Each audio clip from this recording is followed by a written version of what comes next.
For today's Monday makeup lesson, I'm going to show you how to create a classic smoky eye. It's one of those looks that looks so good on so many people, and I have lots of tips and tricks to show you guys to make sure it works perfectly for you.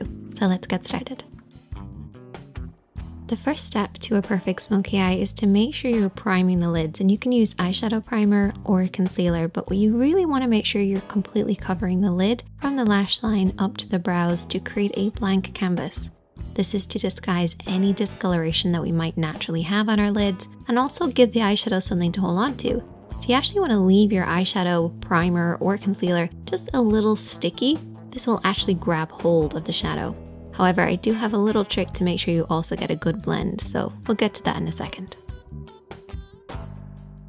With any eye makeup look, the main areas of the eye would be the crease area, and the crease area is really important in a smoky eye. If you think of what smoke is, it's that deep dark color that then fades into nothing, and the crease area is where that fading into nothing happens. Crease area is basically where the lid creases into the eye shape, but it stops just underneath the brow bone. And of course, you have the lid as well. And for a smoky eye, I actually divide the lid into an upper and a lower part. Now, as far as eyeshadows go, I've created a little smoky palette for us, and you want to adapt this to work with your own skin tone. So the first shade is what I refer to as the base shade. So this is very similar to your own skin tone, could be a little lighter. We then have our contour shade. This should be a few shades darker than your own skin tone. And then you have your mid-tone, and your mid-tone is probably the most important. A lot of people refer to this as the transition shade. This is somewhere in between the base and the contour. That's why I call it a mid-tone, because it's a middle tone. And then we have our smoky shadow. So our smoky shade is basically whatever type of smoky eye that you want to create. I'm going to create a black one.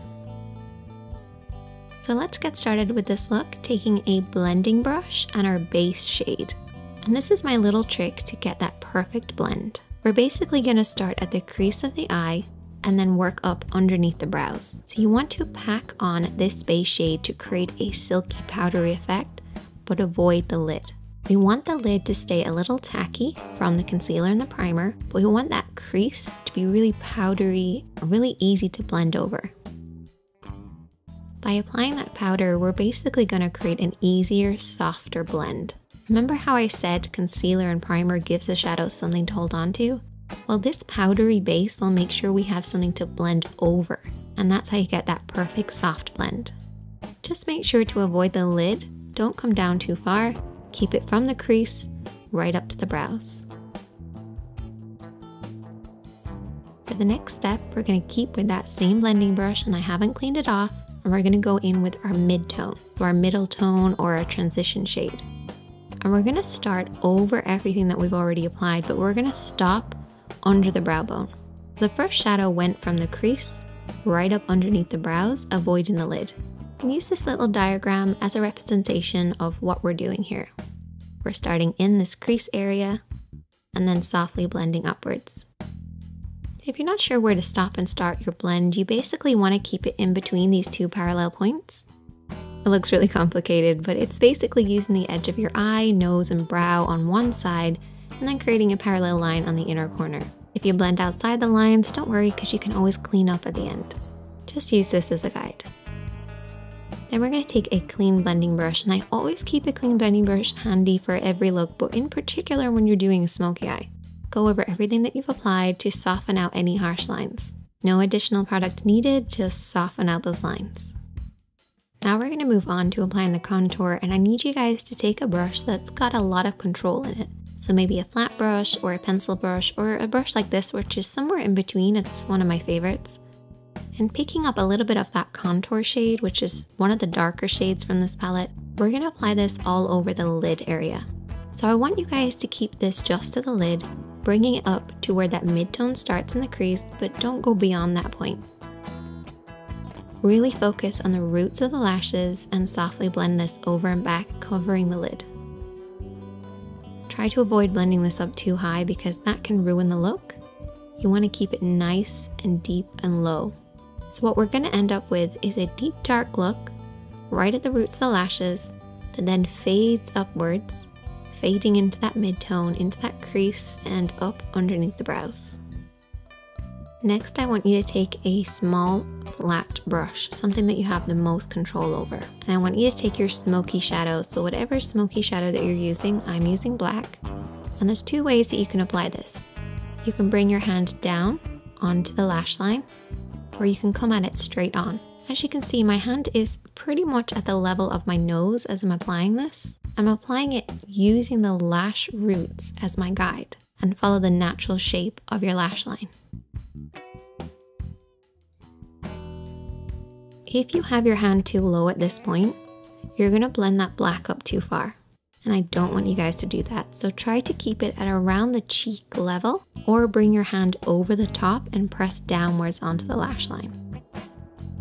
Either way, just imagine that you're creating a liner look. Just coat right by those lashes and really pack it on there. Get in between those lashes, right onto that lash line. It's really important.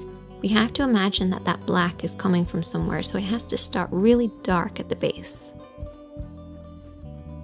Now for shaping wise, I like to have it slightly thicker just in the center. It's almost like an oval shape. This will create that classic round shape that you get with a smoky eye. So it's slightly tapered on the inside and the outside, and highest in the middle. Before you go any further, what I want you to do is take your fingertip and really press on that pigment. Push it right at those lashes. No smudging, no blending. Just pushing that on there. This will remove any fallout while also making sure we're really packing that pigment right at the roots of the lashes. Once you've done that, you can then take your small blending brush or a pencil brush and softly and lightly smudge this out. Watch for your hand placement here. What I want you guys to remember is that if your hand is low, your blend will be high. And that's good at the start because we want to bring that black from the root of the lashes upwards to about the halfway point of the lid. But if you keep your hand this low throughout the entire smudging process, you're going to end up pushing it up too high. Bring that brush slightly upwards. As you start to smudge, regain control over that brush and very softly sweep over and back. And this will prevent you from blending it up too high. You do not want it to surpass the lid and get into that crease area. Depending on the look that you're doing, of course, but particularly for a classic smoky eye. Keeping it nice and low by the lashes is the best way to get that classic look. I usually split the lid into two sections, so I have a lower part and an upper part. I'm making it sound really complicated, but it's actually not that complicated. But if you learn these techniques, it will become easier, even though it sounds like I'm making it harder than it is. The next step is really important, and it's to really darken in between the lashes. So apply a pencil liner on your waterline, which is the upper tight line of your lid. What I like to do is just look down in a mirror and just kind of push upwards between the lashes. This will create that dark smoky look. You have to imagine where this smoky depth is coming from, and it should be coming right between the lashes. So try getting that pencil right in there. Another important thing is to coat those lashes. I actually brush my lashes downwards to make sure it's really dark right at the roots. Once again, to create the illusion of the depth coming from the lash line. Essentially, it looks like we just have really thick lashes. If you want to go an extra step, you can always apply invisible liner. If you watch my videos a lot, you'll know that I've talked about this. It's basically lining very, very thinly right between your lashes, as close as possible. And I also went ahead and applied some falsies. Once again, this creates the illusion of a deep, dark look right at the roots. So that's pretty much all of the work done, but we've still got a lot of work to do. You have to clean up underneath the eyes because keeping it as clean and bright as possible will create that contrast with the smoky eye. So don't neglect doing this. You also want to clean up underneath the brows by taking a little bit of the base shade and a small brush and applying this on the brow bone. We have already applied this, but reapplying it will actually brighten this up. And you can also pop a little bit of this shadow on the inner corner of the eye too. I like to imagine that the smoky eye is coming from my lash line and you don't have lashes right in there, so try brightening ever so slightly. finish off with lots of mascara to balance out the top. And there you go. A classic smoky eye, and you can use these techniques to create any number of different looks. But I love that deep dark look, starting at the roots of the lashes and blending upwards. If you try out this look, I would love to hear from you guys. You can also send me a picture, and if you have any problems, I'm always here to help, so just leave a comment and I'll try and get back to you.